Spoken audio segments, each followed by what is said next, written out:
Et salut à toi motivé, c'est Anthony, on se retrouve aujourd'hui pour un nouveau Farm Express. Donc toujours avec Tony, aujourd'hui on va parler de comment faire une assiette équilibrée.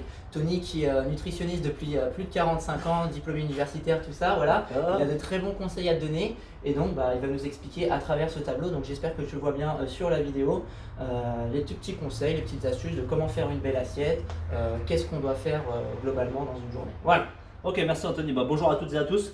Donc aujourd'hui, je vais faire bref, je vais essayer d'être clair et le plus précis possible pour que ça soit compréhensif par tout le monde. Ouais, parce que là, on peut passer des heures à débattre là-dessus. Donc on va partir en fait des deux sexes différents, femmes et hommes, et de votre dépense énergétique journalière, c'est-à-dire ce que vous dépensez au quotidien en comptant votre métabolisme et votre niveau d'activité physique.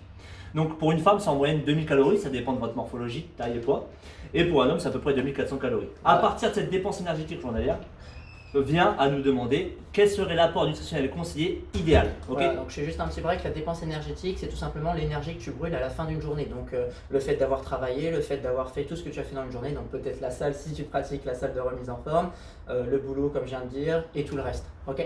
Yes. Peut-être que la semaine prochaine, Anthony, on fera une petite vidéo un peu plus poussée sur ça pour expliquer à quoi ça correspond. Ensuite, donc, je vous ai fait un cercle comme ça qui est vos apports nutritionnels conseillés en calories, quels devraient être ces apports.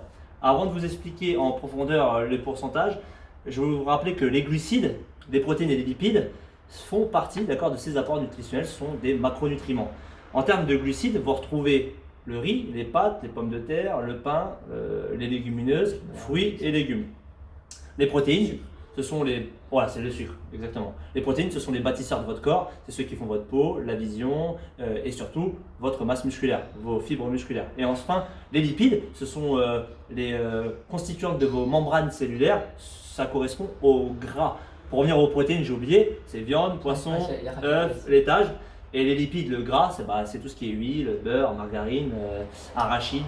Tout ce qu'il ne faut pas mettre en grande quantité parce que c'est quelque chose qui sont très caloriques. Donc voilà, on a fait un petit tableau concernant les calories. Il faut savoir que 1 g de glucides, c'est 4 calories. Même chose pour les protéines. Par contre, les lipides, donc ça représente une grosse partie par rapport au tableau, mais c'est beaucoup plus calorique, c'est 9 calories. Okay, le gramme, ouais. Voilà, le gramme. Et pour faire un petit point sur l'alcool, donc c'est 7 calories et il faut savoir que le corps en fait n'utilise pas l'énergie de l'alcool et vient en gros, pour vulgariser, le mettre directement au niveau de la sangle abdominale. Yes. L'alcool, l'éthanol n'est pas assimilable par le corps, du coup il le transforme en gras. Alors soit il l'éjecte dans les urines, soit il le transforme en gras. Pour revenir sur vos apports nutritionnels conseillés, ça a été fait et dicté par l'ANSES, c'est une agence nationale sanitaire et alimentaire, par des professionnels de la santé qui a établi ça vraiment pour avoir une sorte d'équilibre alimentaire. Donc, vos apports glucidiques devraient représenter 55% de votre ANC. Donc, si je suis une femme, j'ai 2000 calories à manger dans la journée, je dois avoir 55% de ces calories qui soient représentées par les glucides, soit 250 grammes de glucides. Donc pour faire bref, dans une assiette, par exemple le déjeuner, le midi, c'est à peu près 100 grammes à mettre dans cette assiette. Si vous mettez déjà une grosse plâtrée de pâtes à 250 grammes, vous savez que dans la journée, vous n'avez plus le droit aux glucides. Bon, il faut les manger. Il faut les manger.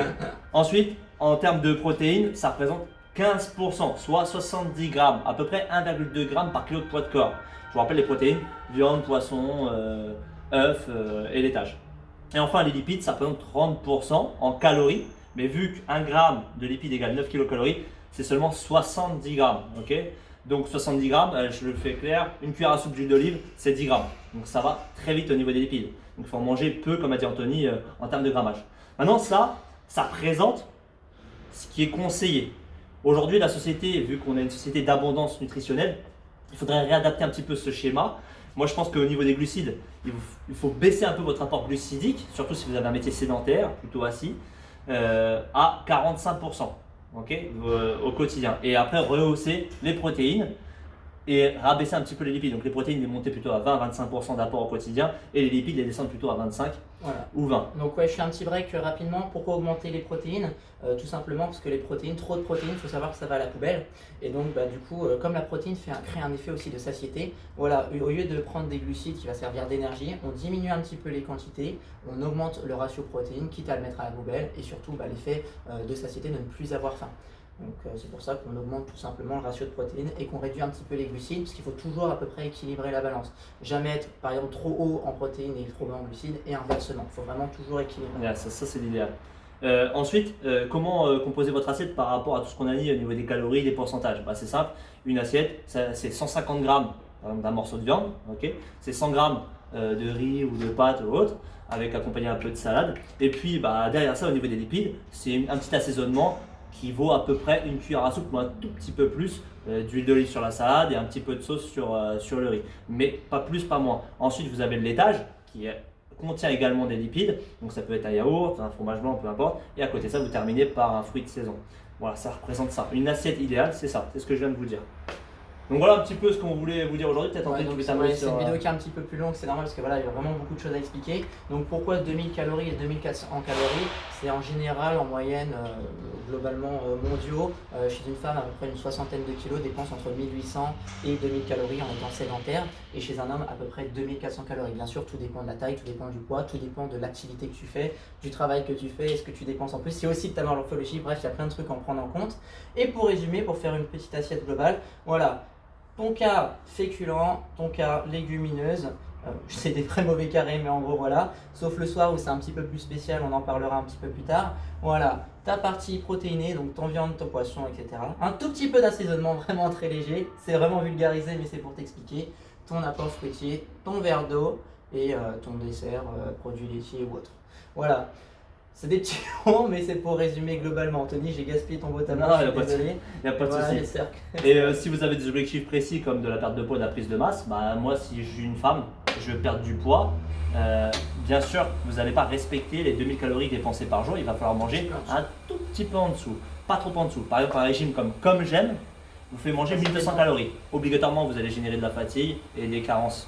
Donc voilà. Essayez d'équilibrer, de comprendre comment l'alimentation se fait et essayez de changer vos habitudes progressivement au quotidien pour instaurer déjà du plaisir dans vos assiettes et l'équilibre alimentaire et nutritionnel qu'il faut.